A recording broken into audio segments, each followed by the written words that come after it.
This video is about Miranda Fricker's paper, Epistemic Injustice and a Role for Virtue in the Politics of Knowing. Before I get too far in, a content notice. This paper contains spoilers for To Kill a Mockingbird and The Talented Mr. Ripley. The reason that those particular fictional works are brought up is to discuss several instances of racism and sexism contained within them, including instances of murder and false allegations of sexual assault. So, however that's relevant for you, take that into account. Okay, at the time that Miranda Fricker wrote this paper, about 20 years ago, she was at Birkbeck College at the University of London, as it'll say at the end of the paper. However, she currently works at the City University of New York, and I'll link her website in the description if you want to learn more. This paper is about when we can trust the word of others, or as philosophers put it, when we can justifiably rely on testimony. Note that when the word testimony comes up in epistemology, it refers to anything that anyone tells you with the intention that you believe it, whether it's in speech, in writing, or in any other form. I think in ordinary life, we tend to use the word testimony either specifically for certain courtroom cases or certain religious cases, but here it's much more general than that, and it doesn't even have to be spoken. This particular paper begins with a discussion of two main views on testimony, which are sometimes called reductionism or anti-reductionism, though she uses the terms inferentialist and uncritically receptive for the two ideas. And the idea of these ideas is respectively that the reductionist or inferentialist says, in order to believe what someone tells you, in order to have justification to believe what someone tells you, you need to have some sort of reason to believe it. Whereas the anti-reductionist or the uncritically receptive person says, you can justifiably believe anything that people tell you unless you have a specific reason to doubt them. And she argues that neither of these views is quite right. Instead, we need to develop a certain critical faculty with which to approach testimony, what she calls a testimonial sensibility. This sensibility will do its work relatively automatically, rather than relying on any explicit effort of the intellect. It's going to be a habit for deciding when to trust and when not to trust what you're hearing. And she develops this idea in line with virtue theory in ethics. This is a view of ethics that contrasts with consequentialism and deontology. Consequentialists say that certain outcomes of actions are either good or bad, and we should think about the acts in terms of the outcomes that they lead to. Deontologists say that instead, ethics consists of rules that we need to learn that govern our actions. But virtue theorists, one way of understanding their view is to say that both these alternatives intellectualize too much. The important point is developing certain virtues, which are good habits that tend to serve us better than either explicit rules or explicit thought about consequences. Of course, there's far more to say about these different views of ethics, which I'm not going to address here. But a point she begins with is that epistemology and ethics both have a certain connection with should. Ethics is about what you should do, while epistemology is about what you should believe. Thus, just as there are consequentialist deontological and virtue ethicists, there are consequentialist epistemologists, deontological epistemologists, and virtue epistemologists. Fricker is here developing a virtue epistemological take on things. And I'll link a video in the description for more on virtue epistemology. She eventually advocates the idea that we can understand certain virtues of a testimonial sensibility. In particular, she advocates reflexiveness, criticality, and openness, about which we'll hear more later. The important point is that failures of any of these virtues can lead to what she calls epistemic injustice. It may be helpful to pay attention to this concept throughout and think about how, if at all, it relates to other uses of the word injustice. Okay, so let's begin. There is a growing sympathy with the idea that epistemology should look to ethics for conceptual tools to use in solving traditional epistemological problems. My aim here is to identify a role for virtue in accounting for both the rationality and the ethics of what must surely be our most basic and ubiquitous epistemic practice, the practice of gaining knowledge by being told. Some people might wonder if that's really more ubiquitous than the practice of just looking around and believing what you see? Hard to say, but many of the most important things that we know about the world come from being told. Anything I know about politics, about international relations, about what the past is like, about other planets, about anything scientific or technological, almost all of that comes from testimony of one sort or other. I shall try to argue that a central difficulty in the epistemology of testimony is best handled by reference to a notion that belongs, in the first instance, to ethics, the notion of a sensibility. To this end, I shall advance the idea of a testimonial sensibility, something that governs our responsiveness to the word of others, so that, given that the sensibility is properly educated, we may gain knowledge that P simply by being told that P. Next, on the assumption that such a sensibility incorporates a variety of intellectual skills and virtues that govern how much credibility the responsible hearer will attribute to different sorts of speakers in different sorts of circumstances, I shall identify a phenomenon of epistemic injustice with a view to homing in on the particular virtue whose role it is, or should be, to preempt such injustice. The form of epistemic injustice in question happens when a speaker receives the wrong degree of credibility from his hearer, owing to a certain sort of unintended prejudice on the hearer's part. The virtue I shall try to home in on, whose role it is to safeguard against such operations of prejudice, embodies a special sort of reflexive critical openness to the word of others. The possession of this virtue is presented as an important regulator in the politics of testimonial practice, though I shall suggest ultimately that its powers are limited. Okay, so that's the outline. Section 1, avoiding intellectualism, the word of others. There is a certain impasse to be detected in a traditional approach to the epistemology of testimony.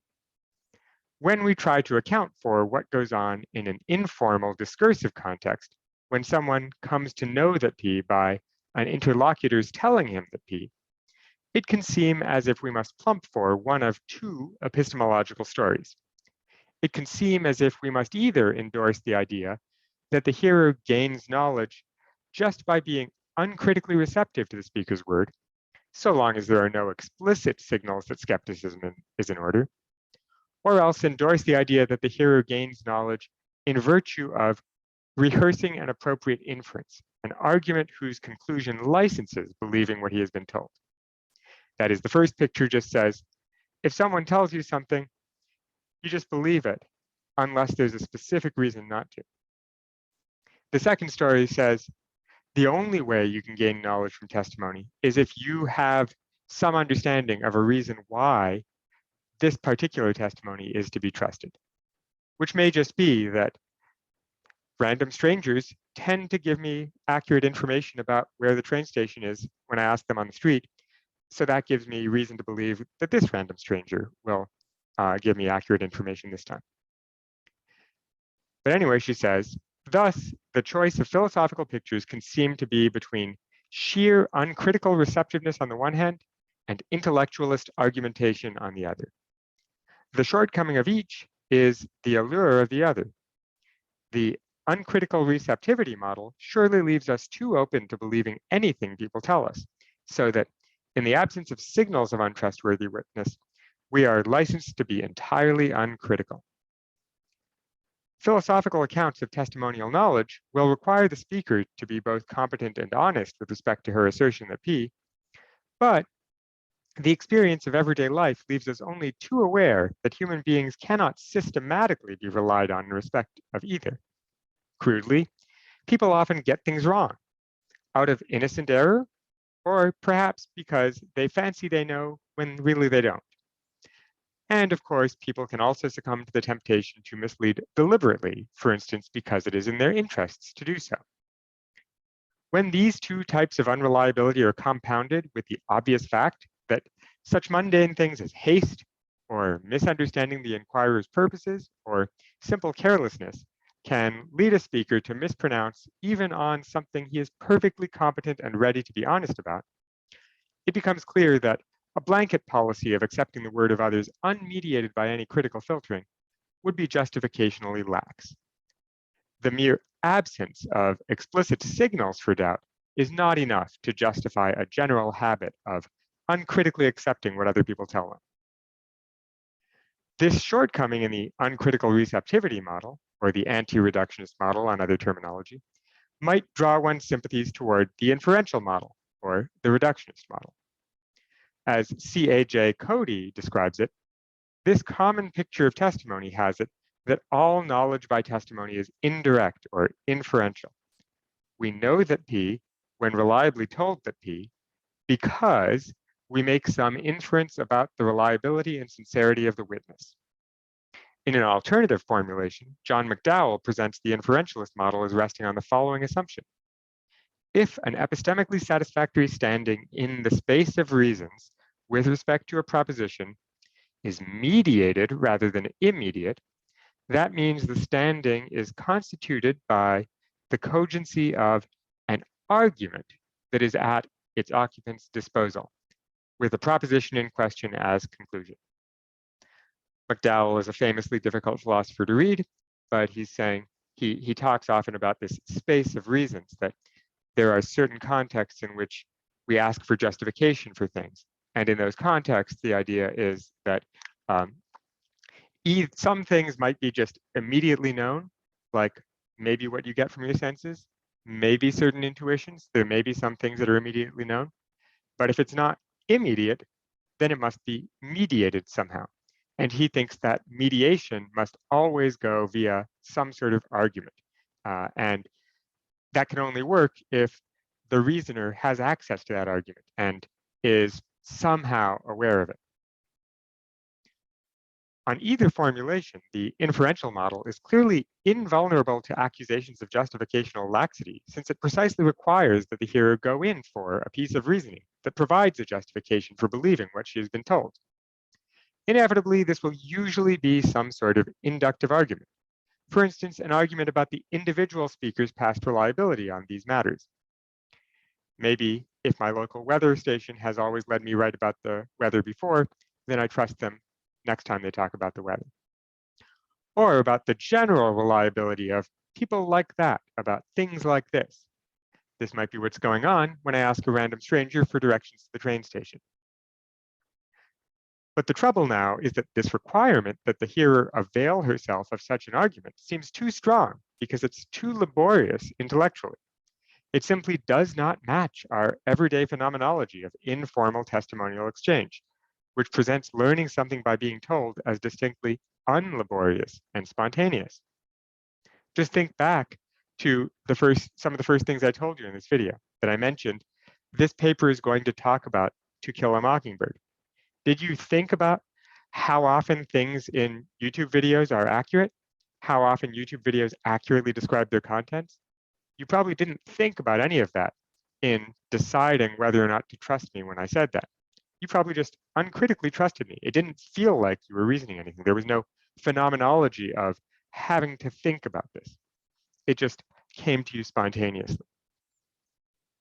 Surely an epistemic practice as basic to human life as being told things by someone who knows cannot possibly require all that activity at the level of propositional attitudes. If the hearer were genuinely supposed to consider, in however rule of thumb-ish a way, the likelihood that she has been told a truth, that would take at least a moment's hard-nosed assessment of a sort that simply does not tally with the effortless spontaneity characteristic of so much of our everyday testimonial exchange. The advocate of the inferential model will naturally respond by emphasizing that the mature hearer will normally rehearse her argument very readily and easily. But the more he is at pains to emphasize that such justificatory argumentation can be so swift as barely to be noticed, and might even be altogether unconscious, the more the model strikes one as a piece of intellectualism in a tight corner. This problem with the inferential model now leads one back again to the picture on which the hearer is entitled, other things being equal, to be uncritically receptive to what she is told. For this picture of things can now be seen to retain something rather strongly in its favor. it more faithfully represents the phenomenology of our everyday exchanges. In the absence of explicit cues for doubt, we do seem simply to accept most of what we are told without going in for any active critical assessment. An ordinary case might be that, as I make my way hurriedly to the train station, I ask a stranger what the time is. He tells me it's 4:30, and I simply, unreflectively accept what he says.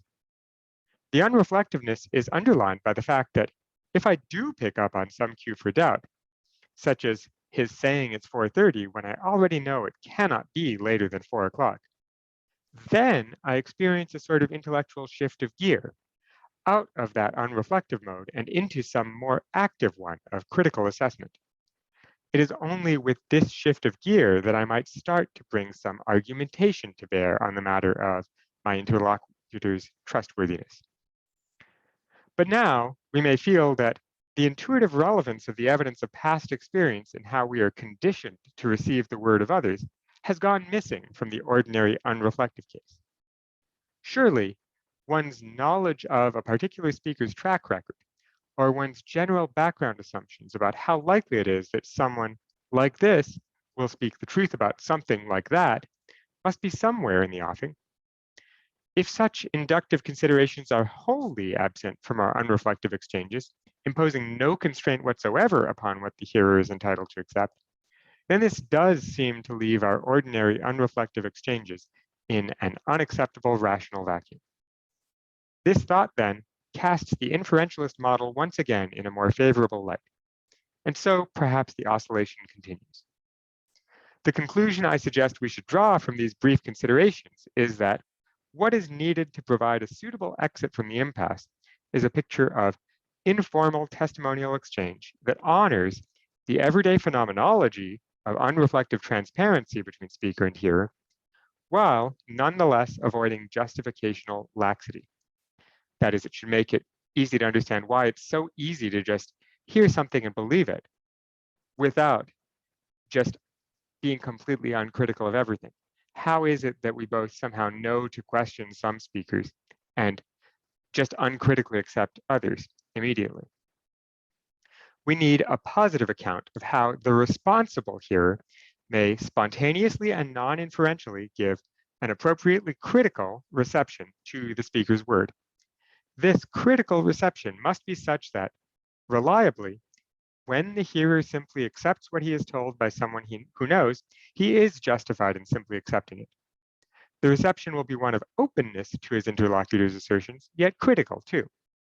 The hearer's normal stance needs to find a philosophical characterization such that it constitutes a critical openness to the word of others. Such a characterization will be able to explain how, when we are told things, we are indeed able to acquire knowledge, and as effortlessly as the phenomenology suggests. Okay, section 2, the responsible hearer. McDowell argues for the view that a hearer gains knowledge by testimony in virtue of exercising doxastic responsibility. Doxastic is a Greek word meaning having to do with belief. So this is responsibility for your beliefs. And what it is to exercise doxastic responsibility is explained in characteristic Salarzian terms of a sensitivity to one's place in the space of reasons. McDowell is a follower of the philosopher Wilfrid Sellars, and both of them talk a lot about this sort of terminology. As I understand this way of putting things, the idea of a mediated standing in the space of reasons is the idea of a state of knowledge, for example, that has been arrived at by way of an appropriate sensitivity to the reasons for and against the proposition. This sensitivity need not manifest itself in the making of inferences or arguments, precisely not. As McDowell says, what I am proposing is a different conception of what it is for a standing in the space of reasons to be mediated. So in the earlier quote, he was talking about a view on which to be mediated is to have an argument. In this case, he's now saying a standing in the space of reasons can be mediated by the rational force of surrounding considerations, in that the concept of that standing cannot be applied to a subject who is not responsive to that rational force.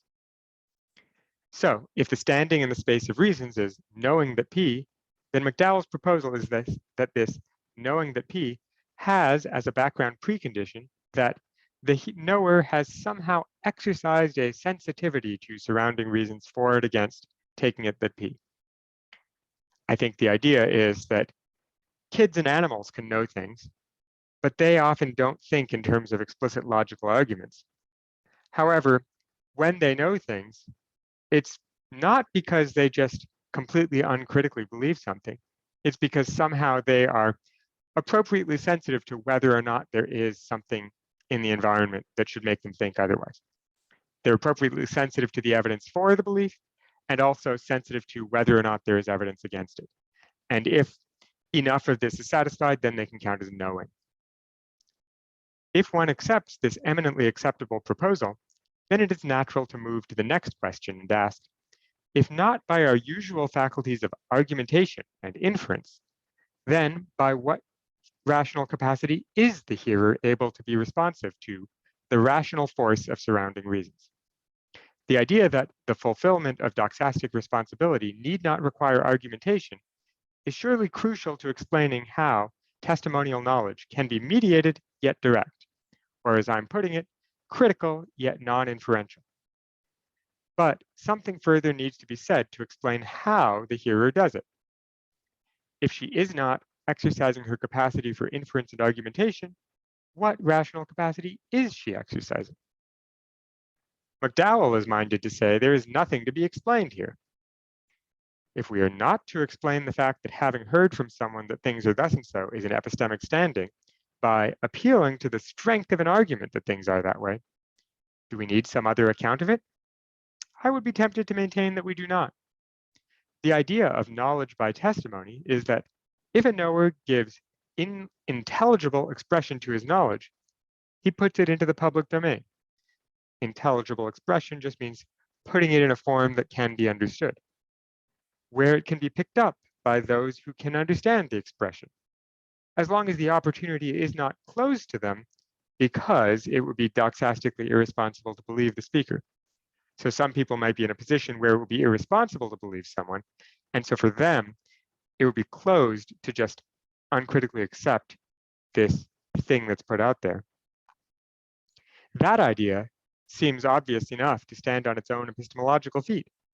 The formulation makes as much sense of the idea that knowledge can be transmitted from one subject to another as any purported explanation could hope to confer on it. But I, Miranda Fricker, am not sure that nothing more is needed here. One does not have to be an advocate of inferentialism to think that something more is called for in order to explain how a hearer can count as exercising doxastic responsibility, if her acceptance of what she has been told is not based on any sort of inference or argumentation. Let me be clear that the non-satisfaction I'm registering is not about what doxastically responsible behavior consists in, as if I were demanding that some rule-like norms or principles be explicated. No doubt, there are a number of norms general enough to be expressed as guiding principles of a hearer's doxastic responsibility, but we don't need them in order to have a reasonably firm idea of what that responsibility requires. Indeed, those of us sympathetic to virtue theoretical accounts of responsibility might be quite happy with the possibility that there were no such principles available at all.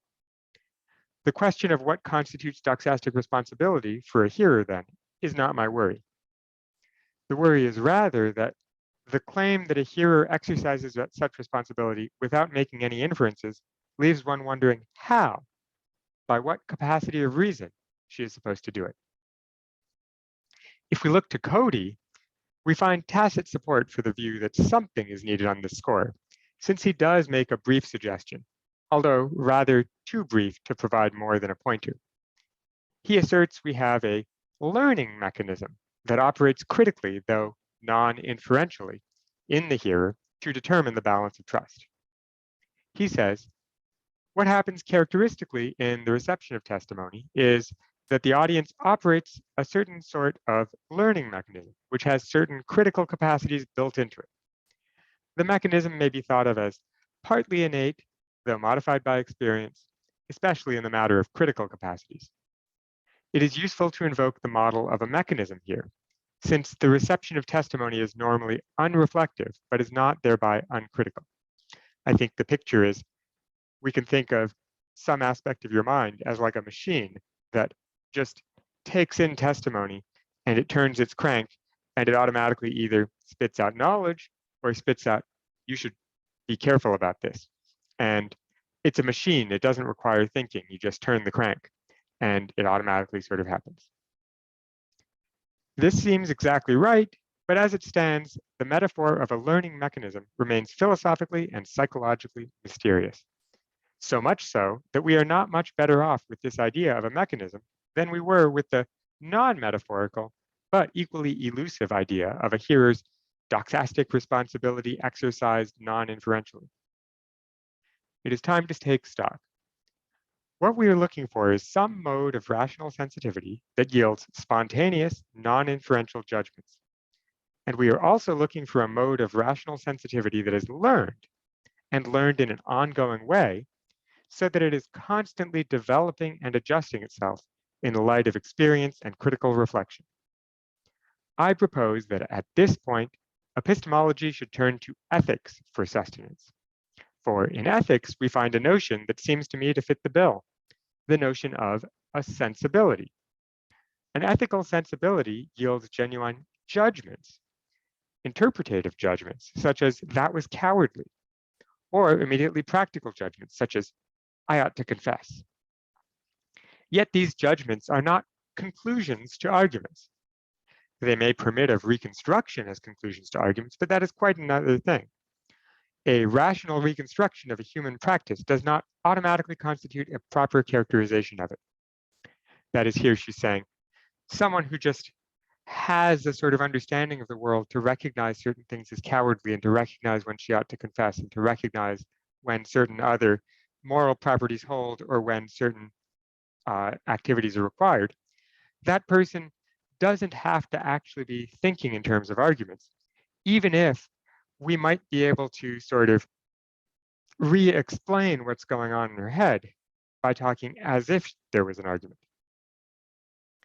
A well-trained ethical sensibility will presumably incorporate a range of relevant conceptual and social perceptual skills, but most importantly, it will comprise ethical virtues. The central place of virtue explains how a sensibility issues in non-inferential judgments. The virtuous person does not have to work out that an act was cowardly or that the culprit should own up. He just sees that this is the case. He just knows. Continuing in this broadly Aristotelian vein, we might add that the virtuous person is able to perceive the moral colorations of things spontaneously in this way, in virtue of his sensibility being formed by a proper ethical training or upbringing. The idea of ethical training will be important for present purposes, but we shall need a more historicist or socially situated conception than we find in Aristotle. Let me suggest then that we think of the training of a sensibility as involving at least two distinct streams of input, social and individual, in that order. One develops an ethical sensibility by becoming inculcated with a historically and culturally specific way of life, or as Alistair MacIntyre puts it, an ethical tradition, where this is to be construed as a matter of ongoing ethical socialization. There again, it is from an irreducibly individual life experience that one gains a particular sentimental education. And in that respect, the ongoing formation of one's sensibility is something distinctly individual. Together, these two streams of input, collective and individual, continually generate a person's sensibility. The deliverances of an individual's sensibility, then, are shaped by a set of background interpretative and motivational attitudes, which are, in the first instance, passively inherited from the ethical community, but thereafter actively reflected upon and lived out in one way or another by the reflective individual. Ethical responsibility demands that there be an appropriate critical link between the traditional moment in which the individual gains her ethical socialization and the experiences life offers her, experiences that may sometimes be in tension with her ethical socialization, so as to prompt critical reflection on the sensibility which she has otherwise simply inherited. And I think this point about how there's a sort of initial just cultural socialization followed by a lifetime of critical reflection on that socialization, that's going to play an important role in the discussion of some of the examples she gives later on. This idea of a sensibility gives us a picture of how judgments can be rational yet unreflective, critical yet non-inferential. It presents us with a rational capacity that is comprised of virtues, that is inculcated in the subject through a process of socialization, and that permits of ongoing correction and adjustment in the light of experience and critical reflection.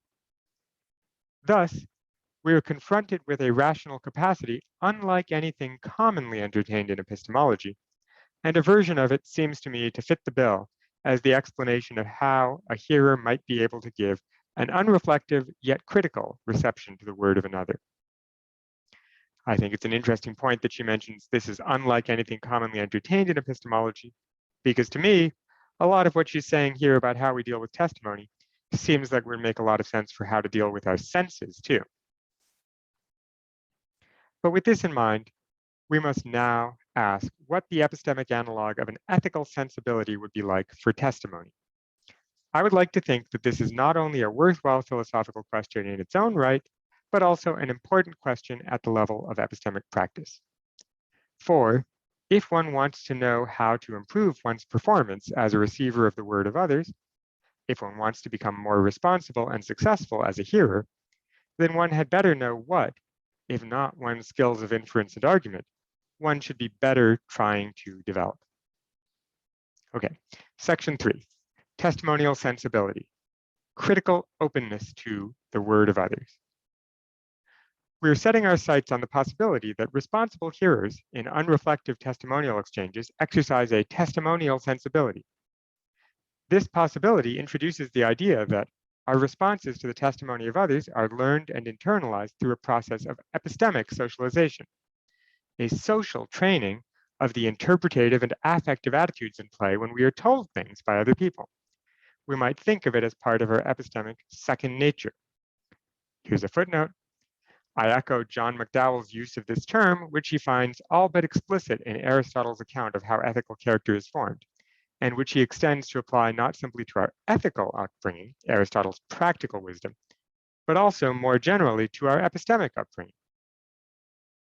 Okay, here again, I suggest there is, in the first instance, a passive social inheritance, and then a sometimes passive, sometimes active individual input from the hearer's own experience.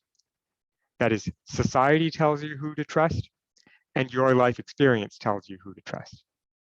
Together, these two streams of input mean that our normal, unreflective reception of what people tell us is conditioned by a great range of collateral experience.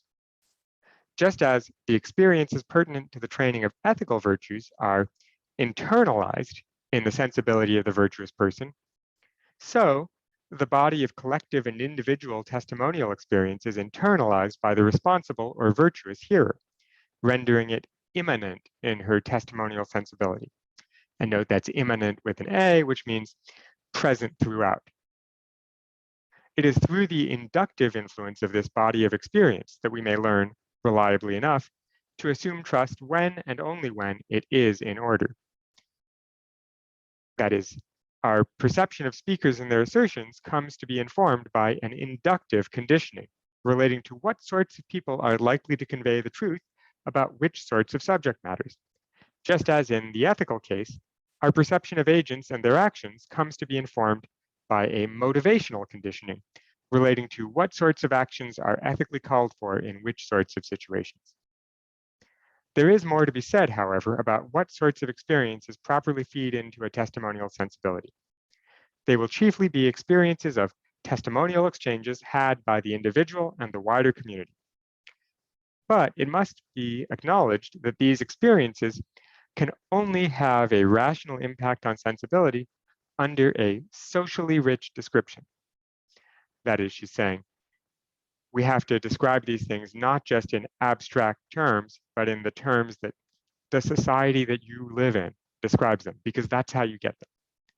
This is because the only way they can have inductive significance, that is, significance leading to future instances on the basis of past, is by being such as to support or undermine existing habits of response concerning what sorts of people are trustworthy in what sorts of situations, which sorts of incentives to deceive are likely to be acted upon by which sorts of people, and so on. These sorts are going to have all sorts of social ideas built into them. A testimonial sensibility, then, needs to be shaped by collective and individual experiences of testimonial encounters described in rich, socially specific terms relating to the trustworthiness of speakers of different social types in different sorts of contexts. These descriptions cannot but involve common cultural stereotypes of intellectual authority or its lack, perhaps by way of related characteristics such as openness or inscrutability, steadiness or flakiness, rationality or emotionality, dependability or deviousness, logicality or intuitiveness. I use stereotype neutrally, but of course stereotypes are fertile ground for prejudice, so it is easy to see how a testimonial sensibility may come to embody the prejudices of the day. Where a testimonial sensibility is informed by stereotypes that are unfair, that is, where they are empirically unfounded, the sensibility will be both epistemically and ethically defective. Let's go back a moment and look back at that set of properties. Openness or inscrutability, steadiness or flakiness. Are there types of people that your social stereotypes tell you have one or another of these properties? Rationality or emotionality, dependability or deviousness, logicality or intuitiveness. Again, I'm sure you can think of various social groups that at least people in your society have stereotypes about as fitting one or more of these characteristics. And you may think that some of those are in fact accurate, and some of them are not. And that's where the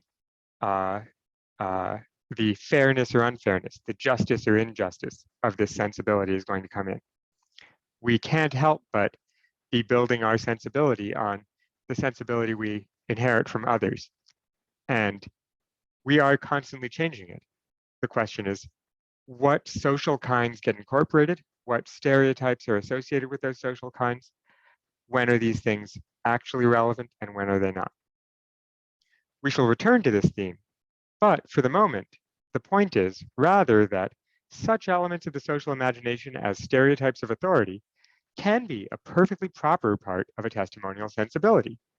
For the necessary social richness of the body of testimonial experience, which informs sensibility, means that stereotypes are positively needed to oil the mechanism of our day-to-day exchanges.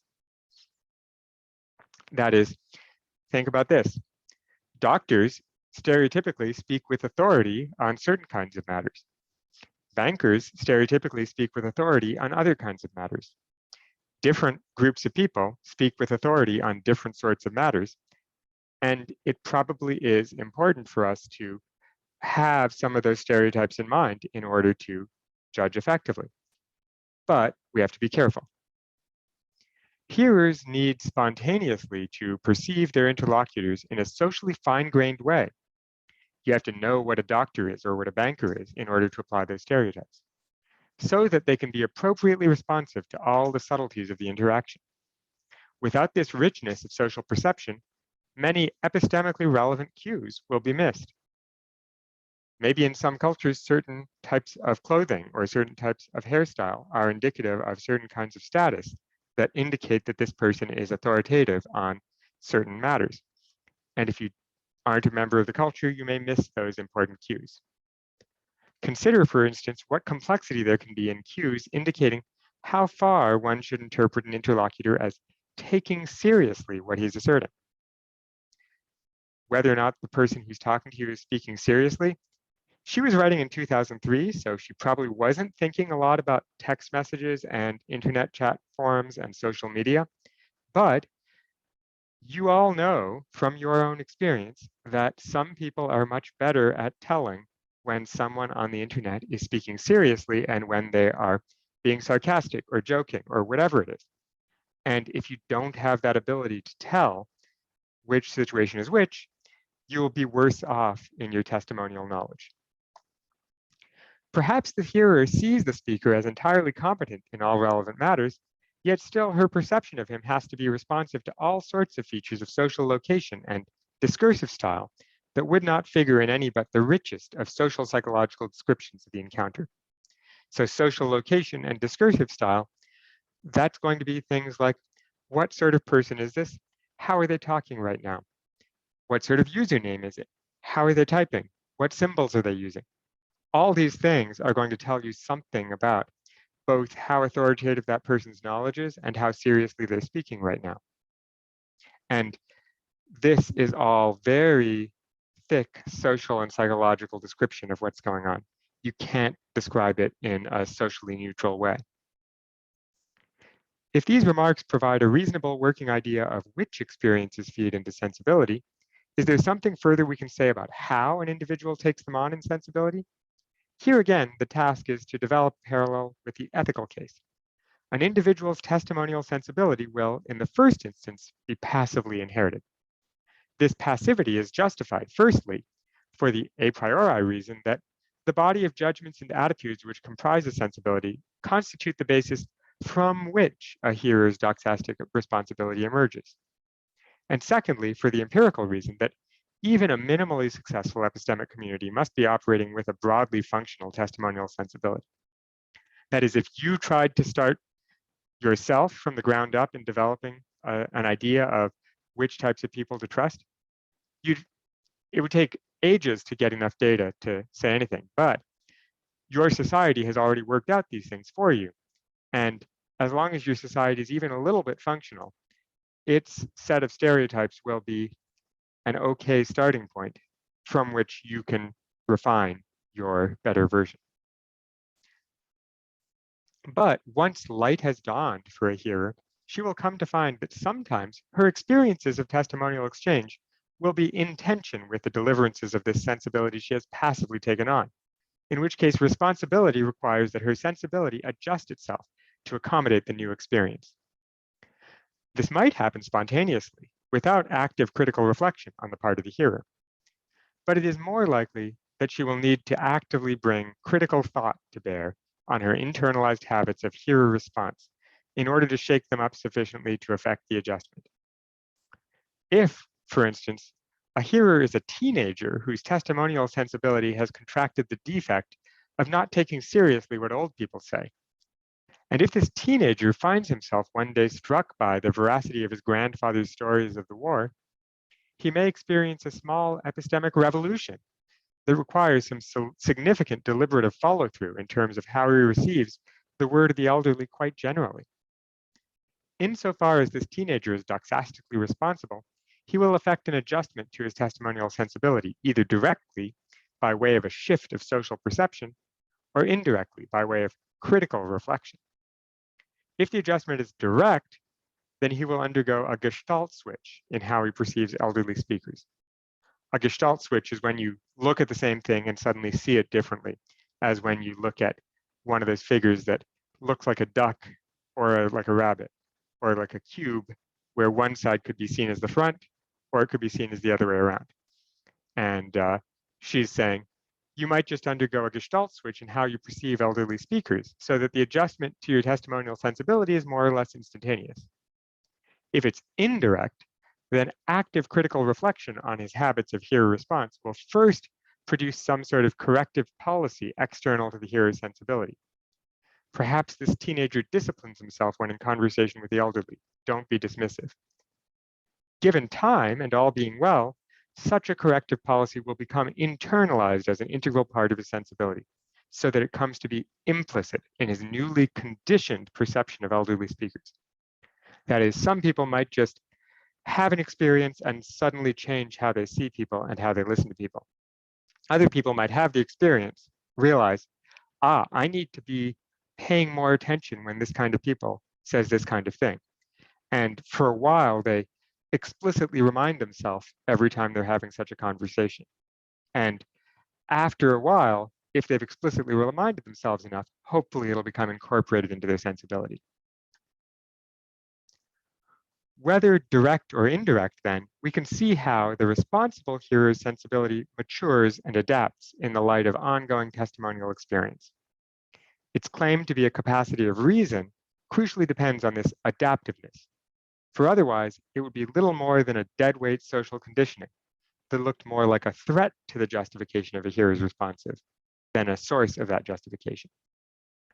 This model for how inductive rationality can be embodied in sensibility shows that the making of an explicit inferential step is not the only way that the justificatory force of induction can enter into the hearer's reception of a speaker's word. An appropriately trained testimonial sensibility enables the hearer to respond to the word of another with a sort of critical openness that is required for a thoroughly effortless sharing of knowledge.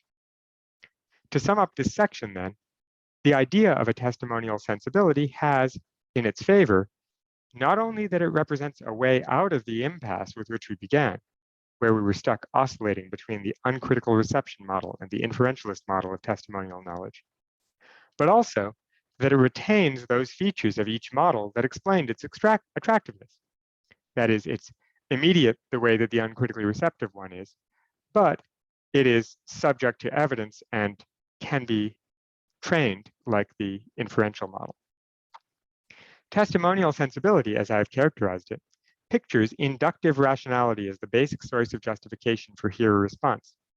And this was the main thing we found attractive in the inferentialist model. Yet it also pictures hearer response in such a way that where knowledge is gained, it is usually non-inferential. This means that the idea of a testimonial sensibility honors our everyday phenomenology of spontaneity and unreflectiveness, thus incorporating the non-intellectualism we found attractive in the uncritical reception model. Perhaps enough has now been said to show that the idea of a testimonial sensibility is able to explain how everyday testimonial knowledge can be non-inferential. But more needs to be said about what constitutes such a sensibility. I would like to think that introducing the notion opens up some new terrain for work of a virtue ethical kind in exploring which virtues are properly incorporated into such a sensibility. Work that could be regarded as either replacing or complementing more technical, probabilistic approaches to these matters. My next task here, then, will be to home in on one virtue in particular, which, although it is in a certain way thoroughly familiar, does not have a name. The role that this virtue has to play in testimonial practice comes into view only if we follow through the implications of our historicist, socially situated conception of the epistemic socialization that forms testimonial sensibility. More particularly, it comes into view if we return to the role of social stereotypes in how a sensibility determines habits of hearer response. I've said that such stereotypes, where empirically founded, are a perfectly legitimate heuristic and a necessary determining factor in how a hearer perceives a speaker. But we must also confront the fact that in any actual human society, human societies being what they are, it is inevitable that such speaker stereotypes are susceptible to distortion by the prejudices of the day. Stereotypes informing testimonial exchange will tend to imitate relations of social power at large in the society. Our everyday face-to-face testimonial encounters bring to bear a whole social consciousness in an instant, and this creates a deep structural liability to prejudicial dysfunction in our testimonial practices. Okay, section 4. This is where she gets into the ideas that this paper is most well known for. Epistemic injustice, the word of others. Broadly speaking, prejudicial dysfunction in testimonial practice can be of two kinds.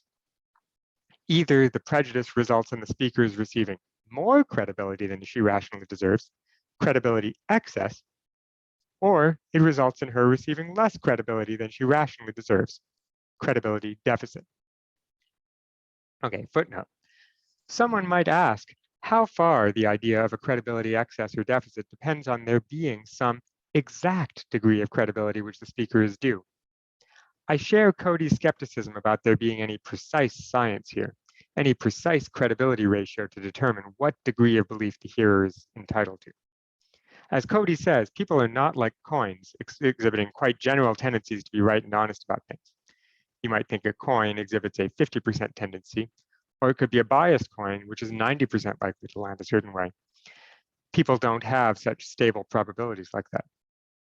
And I see no reason to think this difficulty can be made good by building a sensitivity to subject matter into one's calculations. For the likelihood of speaker veracity is always dependent on which of an indeterminate number of discursive contexts the interlocutors happen to be in, including maximally contingent shifts of context that depend, for instance, on whether the speaker is in the mood for being undetectably sarcastic and so on. That is, some people might say, well, it's not that this person is 90% reliable. Maybe they're 90% reliable on questions about historical fact, or they're 30% reliable on questions about how attractive they find their significant other, or whatever it is they may be more or less reliable on. The point is, she's saying, even narrowing to a topic doesn't do that because it's going to depend so much on the context, who the person thinks is listening in, whether they're hungry, whether they've got enough sleep. All sorts of things are going to affect their reliability, even on a given topic. This dependence on such finely differentiated contexts seems not merely to indicate that if there is a precise probability available, then it can hardly be available to the hearer. Rather, it would seem to indicate that there is no such precise probability available at all, and the matter is in some significant degree indeterminate. So I think this entire footnote is just calling into question the idea of what do we mean when we say that someone deserves a particular level of credibility, and that it would be a problem to give them either too much or too little credibility. She's problematizing that in the footnote, but she does think there's something meaningful about this idea. Consider the immediate discursive impact of accent, for instance. Not only does a speaker's accent carry a great deal of baggage in terms of how a hearer perceives the speaker socially, I would suggest that part and parcel of this social perception are implications for how the hearer perceives the speaker epistemically. Accent can have a significant impact on how much credibility the hearer affords the speaker, especially in a one-off exchange.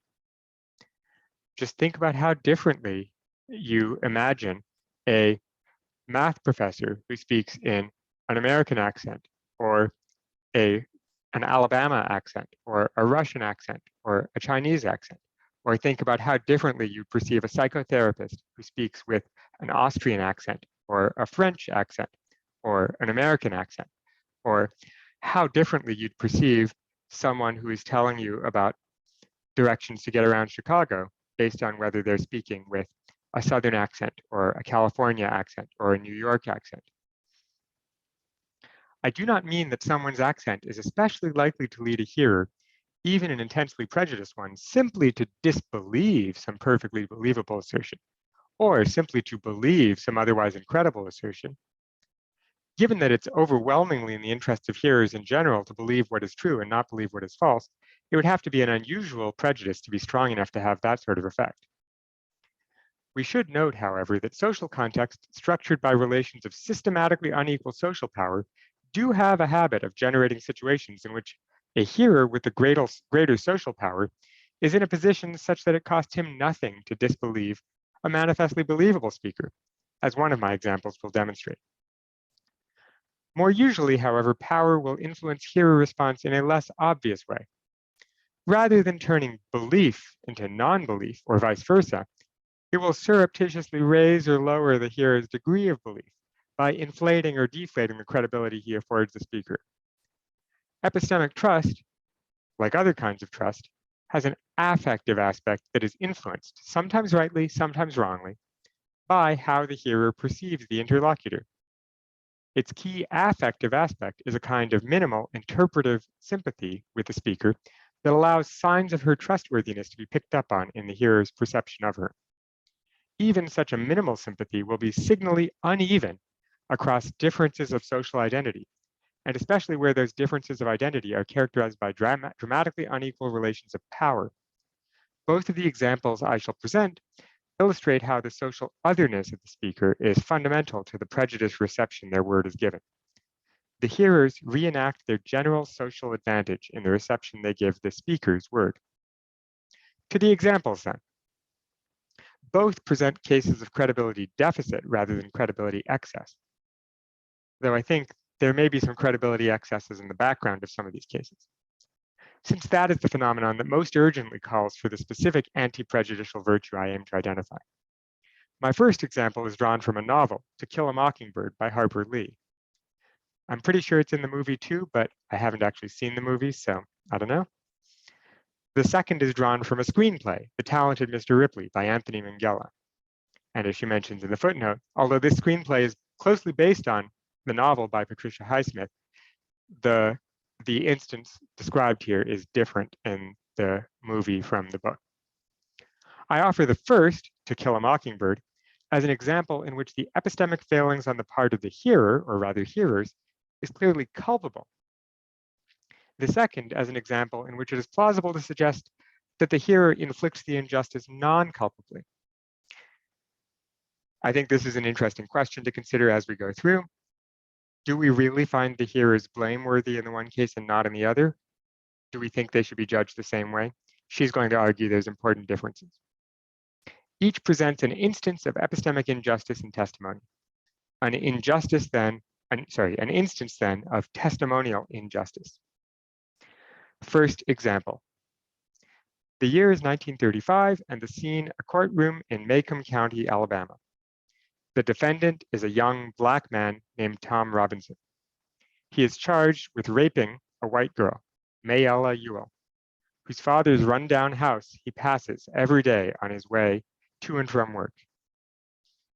It is obvious to the reader, and would be obvious to any relatively unprejudiced person in the courtroom, that Tom Robinson is entirely innocent. For Atticus Finch, I think there's a typo there, he's got T's in his name, not D's. For Atticus Finch, our politely spoken counsel for the defense, has proved beyond doubt that Robinson could not have beaten the Ewell girl so as to cause the sorts of cuts and bruises she sustained that day, because whoever gave her this beating led with his left fist, whereas Tom Robinson's left arm is disabled, injured in an accident when he was a boy. The trial proceedings present a fairly clear-cut struggle between the power of evidence and the power of racial prejudice, with the all-whites jury's sympathies ultimately succumbing to the latter. But there is a great complexity of social meanings at work in determining the jury's perception of Tom Robinson as a speaker. In a showdown between the word of a Black man and a white girl, the courtroom air is thick with the do's and don'ts of racial politics. Telling the truth here is a minefield for Tom Robinson, since if he casts aspersions on the white girl, he will be perceived as a presumptuous lying Negro. Yet if he does not publicize Mayella Ewell's attempt to kiss him, which is what really happened, then a guilty verdict is even more nearly assured. This discursive predicament mirrors his practical predicament at the Ewell's house when Mayella grabbed him. If he pushes her away, he will be found to have assaulted her. Yet if he is passive, he will equally be found to have assaulted her for kissing her. So he does the most neutral thing he can, which is to run away, though knowing all the while that this action too will be taken as a sure sign of guilt. At a pivotal moment during the prosecution's interrogation, Tom Robinson makes the mistake of being honest about his motivations for stopping off at Mayella Ewell's house as regularly as he did to help her out with odd jobs. The scene, like the whole story, is reported from the point of view of Scout, Atticus Finch's little daughter, who is secretly surveying the proceedings with her brother Jem from the Negro Gallery. Mr. Gilmer, the prosecutor, sets him up. "Why were you so anxious to do that woman's chores?" Tom Robinson hesitated, searching for an answer. "Looked like she didn't have nobody to help her, like I says." Mr. Gilmer smiled grimly at the jury. "You're a mighty good fellow, it seems. Did all this for not one penny." "Yes, sir, I felt right sorry for her. She seemed to try more than the rest of it." "You felt sorry for her? You felt sorry for her?" Mr. Gilmer seemed ready to rise to the ceiling. The witness realized his mistake and shifted uncomfortably in the chair, but the damage was done. Below us, nobody liked Tom Robinson's answer. Mr. Gilmer paused a long time to let it sink in. Here, the damage in question is done to any interpretive sympathy the white jury has so far been human enough to feel towards the Black defendant. For feeling sorry for someone is a taboo sentiment if you're a Black and the object of your sympathy is a white person.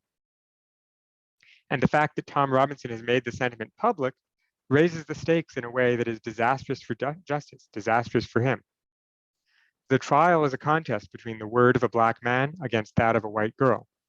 And there are those in the jury whose testimonial sensibility is such that the idea that the Black man is to be trusted and the white girl distrusted is virtually a psychological impossibility. Robinson's expressed sympathy for a white girl only reinforces that impossibility. As it turns out, the members of the jury stick with their prejudiced perception of the defendant, formed principally by the racial stereotypes of the day.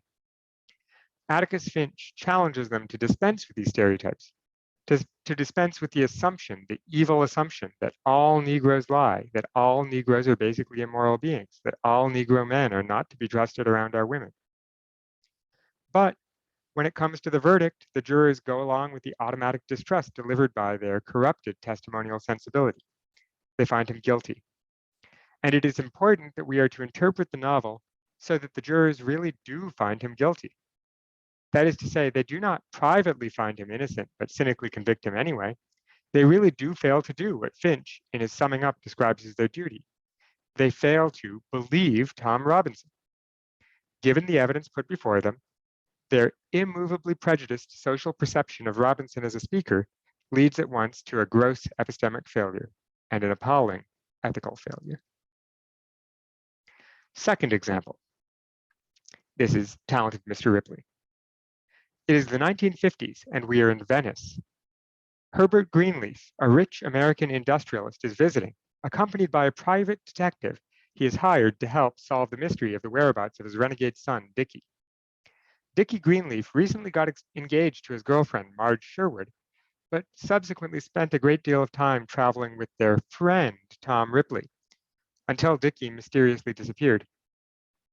Marge is increasingly distrustful of Ripley because he seems to be obsessed with Dickie and suspiciously bound up with his strange disappearance. She also knows very well that it is unlike Dickie, unreliable philanderer though he undoubtedly was, simply to do a bunk, let alone to commit suicide, which is the hypothesis Ripley is at pains to encourage. Ripley, however, has all along done a successful job of sucking up to Greenleaf Sr., so Marge is entirely alone in her suspicion, her correct suspicion, that Tom has in fact killed Dickie. Herbert Greenleaf has just asked Ripley to be as helpful as he can in filling in the blanks of Dickie's life to Macaron, the private detective. And Ripley responds, Ripley, I'll try my best, sir. Obviously, I'll do anything to help Dickie. Marge looks at him in contempt. Herbert Greenleaf, this theory, the letter he left for you, the police think that it's a clear indication he was planning on doing something to himself. Marge, I just don't believe that. Herbert Greenleaf, you don't want to, dear. I'd like to talk to Tom alone, perhaps this afternoon. Would you mind? Marge, when a man may say to his sweetheart what he'll admit to another fellow. Marge, such as? Here, Marge is being gently, kindly sidelined by Greenleaf Sr., who pathologizes her disbelief that Dickie would kill himself as a sweetheart's wishful thinking. He also seems to assume that Marge is generally innocent of the more tawdry facts of Dickie's life, so that his primary attitude towards her on the one hand, and the truth about Dickie on the other, is that she needs protection from it. Greenleaf's everyday theory about what a man may say to his sweetheart, etc., though in itself quite possibly true enough, has the effect of undermining Marge as a possessor of knowledge about the lover she had been living with for some time. Greenleaf is only too aware of how little he knows of his son. Pathetically enthusiastic as he is at the prospect that the private detective might help him make good this ignorance, and yet he fails to see Marge as the source of knowledge about Dickie that she manifestly is.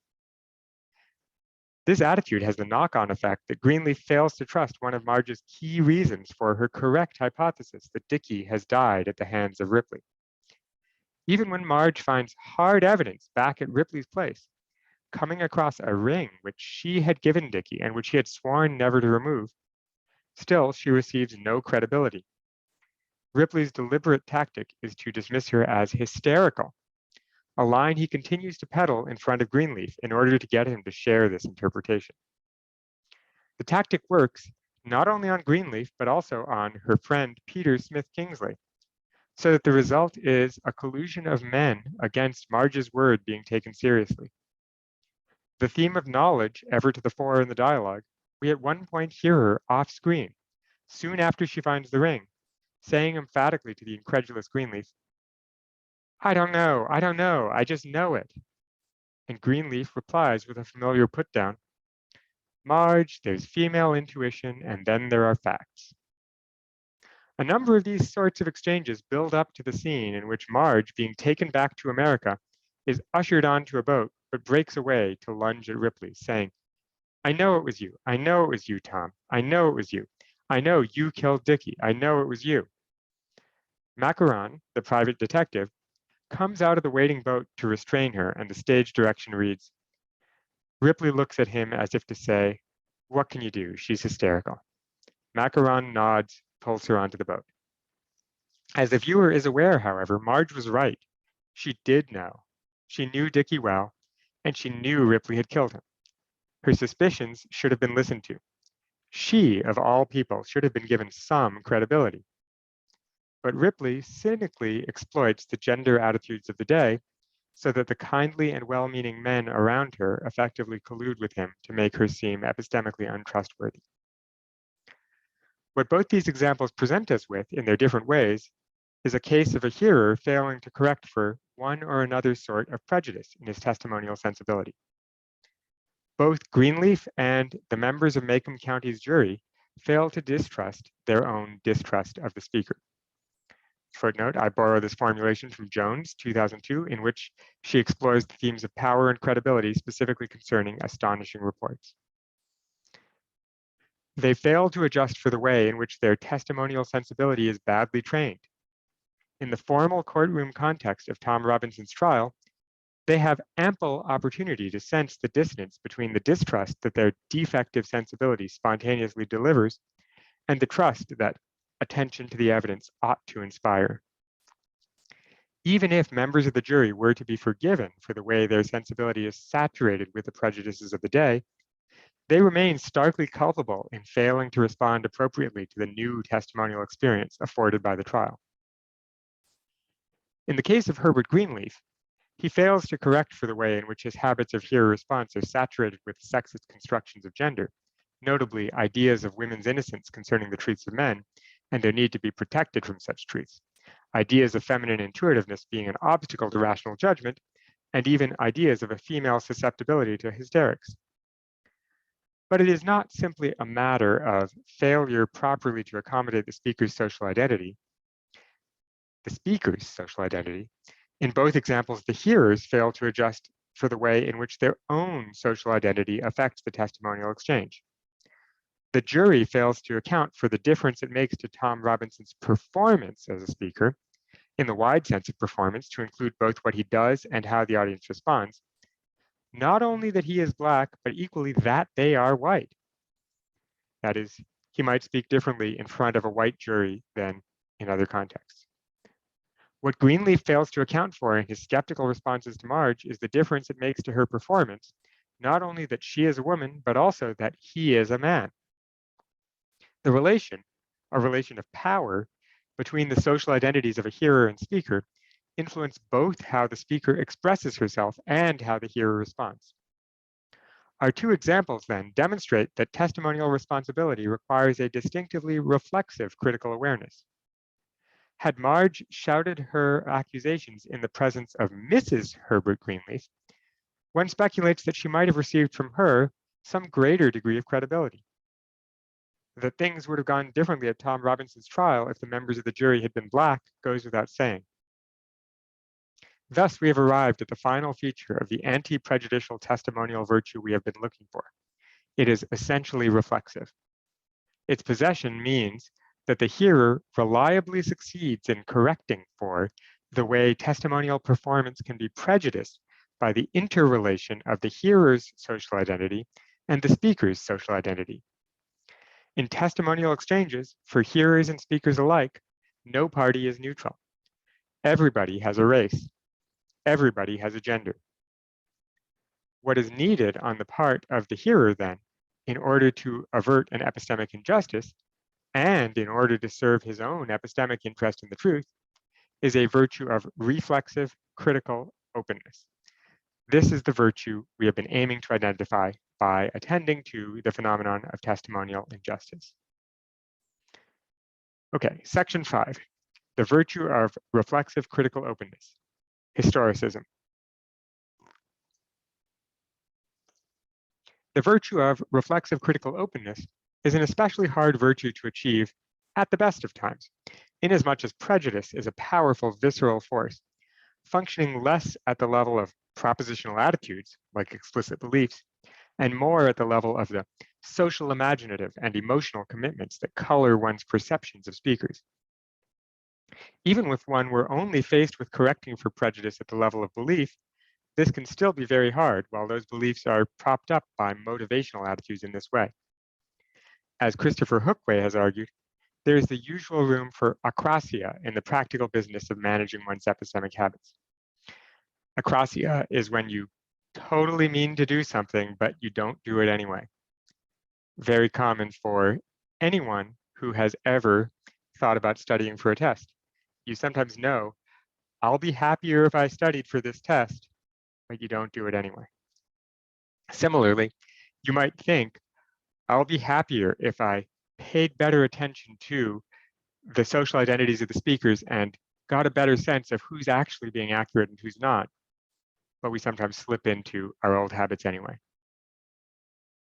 Clearly, however, the reflexive critical openness, is in principle achievable, and the virtue will be an integral part of any well-trained testimonial sensibility, insofar as the risk of prejudice-induced credibility deficit is an inevitable feature of epistemic life.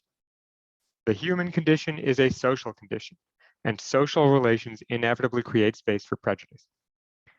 That is, all people are members of a society. All societies have many different social roles.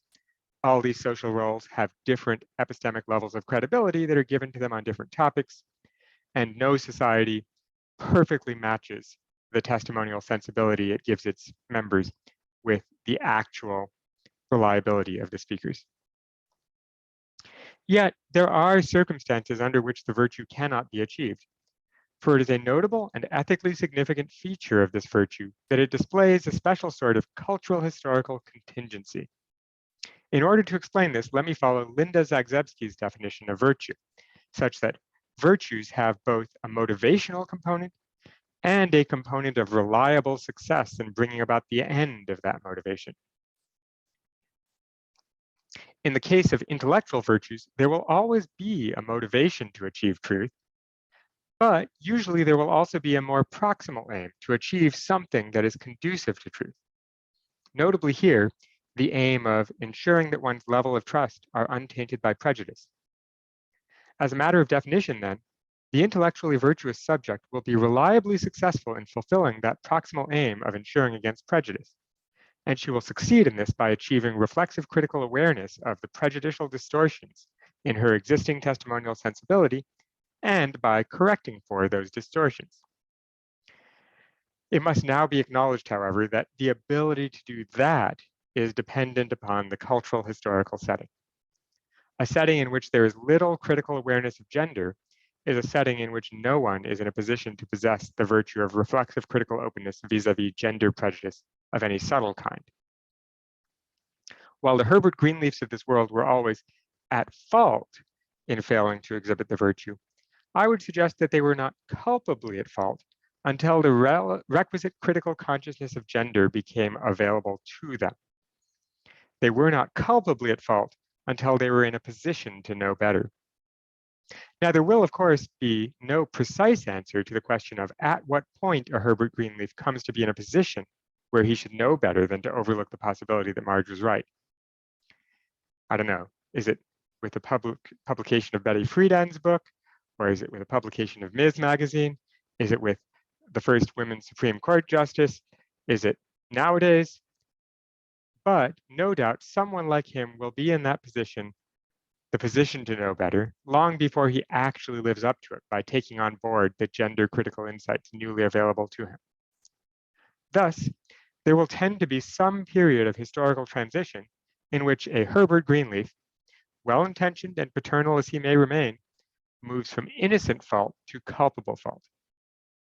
He lacked the virtue of reflexive critical openness with regard to women speakers all along, but the relevant advance in collective consciousness will mean that this shortcoming in his epistemic conduct and in the testimonial sensibility behind it will have become blameworthy. So note, she's saying, speakers who live in a different time and are subject to the prejudices of their time, there may be situations in which the fact that no one in their time has even raised awareness of this credibility deficit may get them off the hook for not being the one to discover it. Once the idea is brought up, though, plenty of people will be culpably ignorant because they could have known better. She's going to say everyone is always going to be at fault in some way for failing to live up to appropriate levels of testimonial credibility, but it becomes culpable when you have the resources available to figure it out for yourself, but you don't. This shows that the power to possess the virtue of reflexive critical openness depends upon the social historical context. The case of Herbert Greenleaf, as I have characterized it, exemplifies the idea that one cannot be blamed for failing to do something one wasn't in a position to have reason to do. Essentially, this is an instance of the maxim that ought implies can. That is, if he ought to have known better, that could only be the case if he could have known better. Since in our example, the can part is a matter of whether Greenleaf could reasonably be expected to achieve the critical perspective on gender that would have given him a reason to cast doubt on his lack of trust in Marge's word. More specifically and more controversially, we might think of ourselves as having arrived at an insight into the structure of responsibility that is advanced by Bernard Williams in terms of the internality of practical reasons. It would not be right to blame someone for an action or an omission unless there existed a sound deliberative root from that person's actual motivational set, the set of his desires, evaluations, attitudes, projects, and so on. Whatever one thinks about the disagreements between so-called internal and external reasons theorists, it is worth noting that our intellectual case could not be controversial in anything like the way the intellectual case could not be controversial in anything like the way the ethical case is. This is because it could not be controversial to presume that all epistemic subjects possess in their motivational set a general motivation to aim at truth, and, a fortiori, to aim at more proximal ends which are in the service of that general motivation, such as correcting for prejudice in one's habits of trust, for instance. That is the point.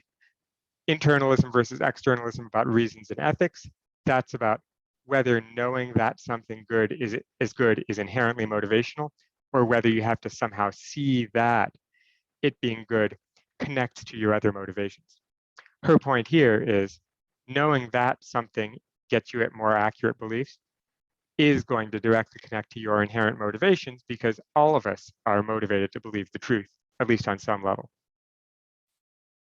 Given this, it is clear that not just Herbert Greenleaf, but even the most virulent, dyed-in-the-wool sexist version of Herbert Greenleaf possesses a motivation, the motivation to truth, from which there might be a sound deliberative root to distrusting his lack of trust in Marge. No matter how sexist you are, if you want to know how your son died, and you think that his fiancée might know something relevant, you'll want to listen to her. It is not the lack of motivation, then, that explains why Greenleaf cannot do what he ought, cannot exhibit the appropriate virtue. It is rather the unavailability to him of a sound deliberative root from that veridical motivation, the motivation for the truth, to the conclusion that he should doubt his lack of trust in Marge. There is no such sound deliberative root available to him, inasmuch as the critical concepts in which that deliberation would have to be couched are genuinely not yet available.